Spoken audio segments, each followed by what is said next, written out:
and healing every kind of disease and every kind of sickness among the people. మరియు ప్రజల్లోని ప్రతి రోగమును వ్యాధిని స్వస్థపరుస్తూ ఉన్నారు. It didn't matter what that disease was. అది ఏ రోగమైనా సరే, There was not a sickness that he could not cure. ఆయన స్వస్థపరచలేని రోగమే లేదు. There was not a disease that he could not heal. ఆయన స్వస్థపరచలేని వ్యాధి లేదు. And the news went about into all Syria. మరి ఈ వార్త సిరియా దేశమంతటా వ్యాపించింది, outside of Israel. ఇశ్రాయేలు బయట. And they brought to him all who were ill. మరి రోగముల చేత పీడింపబడుతున్న వారందరినీ తీసుకొచ్చారు. This is even people who are non-Jewish people. They brought them from Syria. వీళ్ళు యూదులు కూడా కాదు, సిరియా నుండి వాళ్ళని తీసుకువచ్చారు. It was outside of Israel. ఇది ఇశ్రాయేలుకు వెలుపల ఉంది. And they brought people with various diseases and pains. నానా విధములైన రోగముల చేతను వేదనల చేతను పీడింపబడిన వ్యాధిగ్రస్తులందరినీ తీసుకొచ్చారు. Demoniacs, దయ్యములు పట్టిన వారిని, epileptics, చాంద్ర రోగులను, paralytics, పక్షవాయువు గల వారిని, and he healed them. వీరందరినీ కూడా ఆయన స్వస్థపరిచారు. There was nobody who was not healed. అందులో స్వస్థపరచబడని వ్యక్తి అంటూ లేడు. Now we have never seen a healing ministry like that at any time since that time. అప్పటి నుండి ఇప్పటి వరకు కూడా అలా స్వస్థపరిచే పరిచర్యను మనం చూడలేదు. Jesus was the only one who healed in such a miraculous way. అంత అద్భుతంగా స్వస్థపరిచింది యేసు ప్రభు ఒక్కడే. That every single disease, ప్రతి వ్యాధిని కూడా, every single sickness, ప్రతి రోగమును కూడా, every single paralyzed man పక్షవాయువు వచ్చిన ప్రతి వ్యక్తిని కూడా was healed. అందరినీ స్వస్థపరిచాడు. Nowadays in so-called healing campaigns, people are excited if 1 out of the 1,000 people walk out of a wheelchair. ఈనాటి స్వస్థత సభల్లో 1000 మందిలో ఒక్క వ్యక్తి వీల్ చైర్ మీద నుండి లేచి నిలబడి నడుస్తుంటే అందరూ ఎంత ఆశ్చర్యపోతుంటారు. But so many people go away disappointed from these healing meetings. కానీ ఎంతో మంది ఈ స్వస్థత సభల నుండి నిరాశతో వెనక్కి వెళ్తారు. With their diseases, వారి యొక్క జబ్బులతో, and with their sicknesses. వారి యొక్క రోగములతో. Many of them who are proclaimed healed die a few days later. మేము స్వస్థపరచబడ్డాం అని చెప్పే అనేక మంది కొన్ని రోజుల తర్వాత చనిపోతారు. This is not a repetition of the healing ministry of Jesus.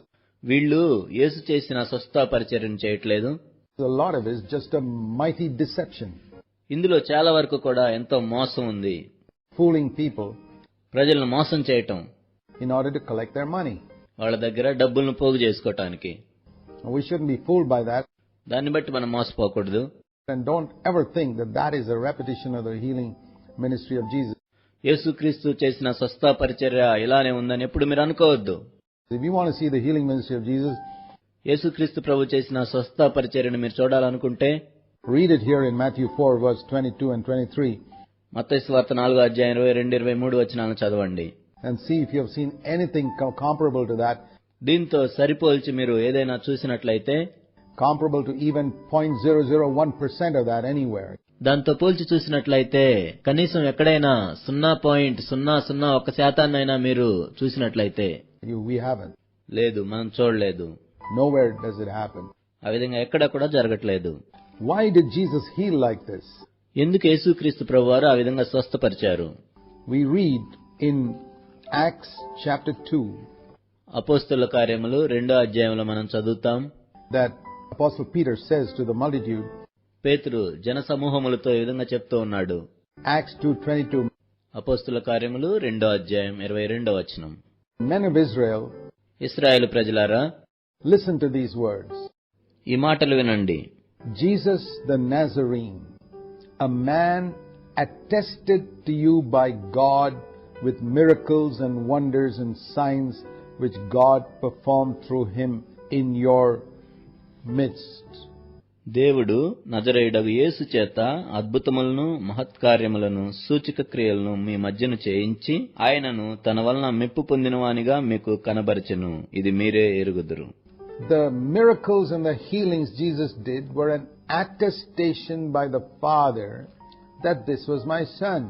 యేసు ప్రభు అద్భుతాలని మహత్కార్యాలను ఎందుకు చేశాడంటే, తండ్రి ఈయన నా కుమారుడు అని ధృవీకరించటానికి. Which was needed before he went to the cross, ఆయన సిలువ వేయబడటానికి ముందు ఇది అవసరము, so that people would know that this was indeed the Son of God, ఆ విధంగా ఈయన దేవుని కుమారుడు అని ప్రజలు తెలుసుకోవాలని, dying for the sins of the world on the cross. ఈ లోక పాపముల కోసం ఆ సిలువ మీద మరణిస్తున్నాడు అని. It was an attestation from God. ఇది దేవుని యొద్ద నుండి పొందిన ధృవీకరణ. It was not something that every one of his disciples were supposed to do, ఆయన శిష్యుల్లో ప్రతి ఒక్కరూ కూడా ఈ విధంగా చేయాలని కాదు. because there's not a single disciple ఎందుకంటే ఏ ఒక్క శిష్యుడు కూడా who could do all that Jesus did in this area of healing. యేసుక్రీస్తు ప్రభు స్వస్థపరిచినట్లుగా ఆ విధంగా స్వస్థపరచలేదు. Even the great mighty apostle Paul, ఎంతో గొప్ప అపోస్తలుడైన పౌలు కూడా చేయలేదు. yes, he raised a dead man once, you read in Acts 20. అవును, ఒకసారి చనిపోయిన వ్యక్తిని కూడా లేపాడు. అపోస్తల కార్యములు 20వ అధ్యాయంలో మనం చదువుతాం. But we also read కానీ మనం ఇది కూడా చదువుతాం, that he could not heal a simple thing like Timothy's stomach aches. Timothy యొక్క కడుపు జబ్బును, ఎంతో సామాన్యమైన జబ్బును ఆయన స్వస్థపరచలేకపోయాడు. Now where's the comparison between a stomach ache and a dead man? ఒక కడుపు జబ్బుకు చనిపోయిన వ్యక్తికి పోలిక ఎక్కడుంది? Paul could raise a dead man in Acts 20, పౌలు చనిపోయిన వ్యక్తినే లేపగలిగాడు అపోస్తల కార్యములు 20వ అధ్యాయం. but he says to Timothy in 1 Timothy and chapter 5 and verse 23, కానీ మొదటి తిమోతి 5వ అధ్యాయం 23వ వచనములో పౌలు తిమోతి ఏ విధంగా చెప్పాడు? he says, for your frequent stomach aches, తరచుగా వచ్చిన ఈ కడుపు జబ్బు నిమిత్తం take a little medicine. ఔషధం తీసుకో. Take a little wine as medicine. ఔషధం లాగా కొంచెం ద్రాక్ష రసం తాగు. Don't you think Paul laid his hands on Timothy and prayed for him? Paul Timothy మీద చేతులుంచి ప్రార్థన చేయలేదని మీరు అనుకుంటున్నారా? I'm sure he did many times. ఆ విధంగా ఆయన చాలా సార్లు చేశాడని నేను నమ్ముతున్నాను. But Timothy was not healed. కానీ Timothy స్వస్థపరచబడలేదు. Timothy would have gone to Paul and said, hey Paul, I'm having frequent stomach aches, can you pray for me? Timothy Paul దగ్గరికి వెళ్లి ఈ విధంగా అడుగుంటాడు, నాకు తరచుగా కడుపు జబ్బు వస్తుంది, నా గురించి ప్రార్థన చేయమని అడుగుంటాడు. Paul prayed for him and nothing happened. Paul Timothy కోసం ప్రార్థన చేశాడు, కానీ ఏమీ జరగలేదు. And Paul said, okay, just take some medicine. అప్పుడు పౌలు చెప్పాడు, సరే కొంచెం ఔషధం తీసుకో. Do you think Paul didn't pray for Trophimus? పౌలు త్రోఫీము గురించి ప్రార్థన చేయలేదని మీరు అనుకుంటున్నారా? We read in 2 Timothy in chapter 4 and verse 20. 2 Timothy 4వ అధ్యాయం 20వ వచనంలో దీన్ని మనం చదువుతాం. This colleague of mine, Trophimus, ఇక్కడ త్రోఫీము గురించి చెప్తూ ఉన్నాడు. I prayed for him, but he's still sick. నేను అతని గురించి ప్రార్థన చేశాను, కానీ ఇంకా రోగి అయి ఉన్నాడు. I left him sick at Miletus. అతడు రోగి అయి ఉన్నందున అతన్ని మిలేతులో విడిచి వచ్చి తిని. Otherwise he could have traveled with Paul. లేనట్లయితే అతడు పౌలుతో కలిసి ప్రయాణం చేసి వచ్చేవాడు. But he was sick. కానీ అతడు రోగి అయి ఉన్నాడు. So we must be realistic when it comes to this. కాబట్టి ఈ విషయానికి వచ్చేసరికి మనం యథార్థంగా ఉండాలి. The miracles and healings of Jesus were total. యేసుక్రీస్తు ప్రభు చేసిన అద్భుతాలు, స్వస్థతలు సంపూర్ణంగా చేశారు. But they were an attestation from God as to who he was. యేసుక్రీస్తు ప్రభు ఏమై ఉన్నాడో చెప్పటానికి దేవుని యొద్ద నుండి కలిగినవి అవి. The Son of God who had come to die for the sins of the earth. ఈ లోక పాపముల గురించి మరణించటానికి దేవుని కుమారుడు వచ్చాడు. And we must keep this in mind so that we don't get an unrealistic idea of what Jesus has commanded us to do. యేసుక్రీస్తు ప్రభు ఏదైతే మనల్ని చేయమని మనకు ఆజ్ఞాపించాడో వాటి విషయంలో మనం అవాస్తవికంగా ఉండకుండానట్లు వీటిని మనం మనసులో ఉంచుకోవాలి. Jesus has not commanded us to go into all the world and heal all the sick people. మీరు సర్వలోకమునకు వెళ్లి రోగి అయి ఉన్న ప్రతి వ్యక్తిని స్వస్థపరచమని ప్రభు మనకు ఆజ్ఞాపించలేదు. No. లేదు. We need to understand that. దాన్ని మనం అర్థం చేసుకోవాల్సిన అవసరం ఉంది. There will be healings. స్వస్థతలున్నాయి. There will be confirmation with healings. స్వస్థతలతో స్థిరపరచబడటం అనేది కూడా ఉంది. As we read in Mark 16, mark సువార్త 16వ అధ్యాయంలో దాన్ని మనం చదువుతాం. he says, go and preach the gospel to all creation. అక్కడ ఆయన చెప్పారు, మీరు సర్వ సృష్టికి వెళ్లి సువార్తను ప్రకటించమని. And these signs, Mark 16:17, will accompany those who have believed. Mark సువార్త 16వ అధ్యాయం 17వ వచనంలో ఆయన ఈ విధంగా చెప్పారు, నమ్మిన వారి వలన ఈ సూచక్రియలు కనపడును. Now we need to read scripture slowly, ఇప్పుడు మనం లేఖనాలను నెమ్మదిగా నిదానంగా చదవాలి. carefully, జాగ్రత్తగా. exactly. ఖచ్చితంగా. In my name they'll cast out demons. నా నామములో వారు దయ్యములను వెళ్ళగొట్టుదురు. In my name they will speak in new languages. నా నామమున వారు క్రొత్త భాషలు మాట్లాడుదురు. They will pick up serpents. వారు పాములను ఎత్తిపట్టుకుందురు. And if they drink deadly things, it will not hurt them. మరణకరమైనది ఏది త్రాగినను అది వారికి హాని చేయదు. And they will lay hands on the sick and they will recover. రోగుల మీద చేతులుంచినప్పుడు వారు స్వస్థత నొందుదురు. Now, who's going to do this? ఎవరు చేస్తారు దీన్ని? Not every single believer. ప్రతి ఒక్క విశ్వాసి కాదు. Like it's often taught. తరచుగా బోధించినట్లుగా No. కాదు. It says, the group of people who believe in me. నన్ను నమ్మిన వారి వలన, అంటే ఆ సమూహము చేత. Verse 17. 17వ వచనము. The body of people who believe in me. నన్ను నమ్మిన వారి వలన, అంటే క్రీస్తు శరీరం ద్వారా. In their midst, these signs will be there. వారి వలన ఈ సూచక్రియలు జరుగుతాయి. That means it's enough if one person out of the 1,000 do it. దీని అర్థం ఏంటంటే 1000 మందిలో ఒకరు చేస్తే సరిపోతుంది. But what will they do? కానీ వాళ్ళు ఏం చేస్తారు? They'll cast out demons. వాళ్ళు దయ్యాలను వెళ్ళగొడతారు. They will speak in unknown tongues. మరియు వాళ్ళు తెలియని కొత్త భాషల్లో మాట్లాడతారు. It's all happening even today. ఈ రోజు కూడా అవి జరుగుతూనే ఉన్నాయి. And when they are hurt by serpents or poison, they are protected supernaturally. మరియు వాళ్ళు పాముల చేత కానీ విషం చేత కానీ హాని చేయబడినప్పుడు ఎంతో మానవాతీతంగా కాపాడబడతారు.